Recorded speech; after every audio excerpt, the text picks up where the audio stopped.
ಮಾಜಿ ಶಾಸಕ ಅಮೃತ ದೇಸಾಯಿ ಪಾದಯಾತ್ರೆ ಕಾರ್ತಿಕ ಮಾಸದ ಅಂಗವಾಗಿ ಉತ್ತರ ಕನ್ನಡ ಜಿಲ್ಲೆಯ ಉಳುವಿಗೆ ಪಾದಯಾತ್ರೆ ಹೊರಟಿದ್ದಾರೆ ಮಾಜಿ ಶಾಸಕ ಅಮೃತ ದೇಸಾಯಿ.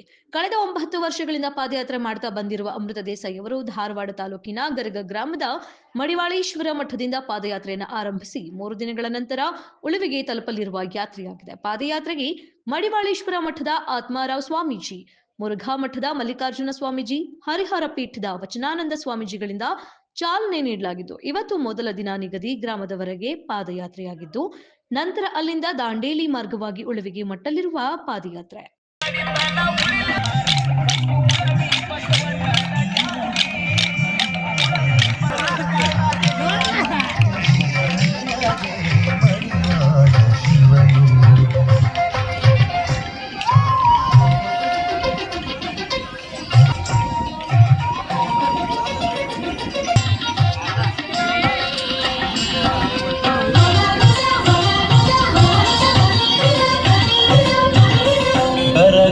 ಪುರದವನೇ ಶಿವನ ಸ್ವರೂಪನೆ ವೈರಾಗ್ಯ ನಿಧಿಯಾಗಿ ಬಾಳಿದವನೇ ಅಂಧಕಾರ ಲೋಕದಿ ಜನಿಸಿದ ಗುರುವೇ ಅಂಧಕಾರ ಲೋಕದಿ ನಿನ್ನನ್ನು ಸ್ಮರಿಸಿ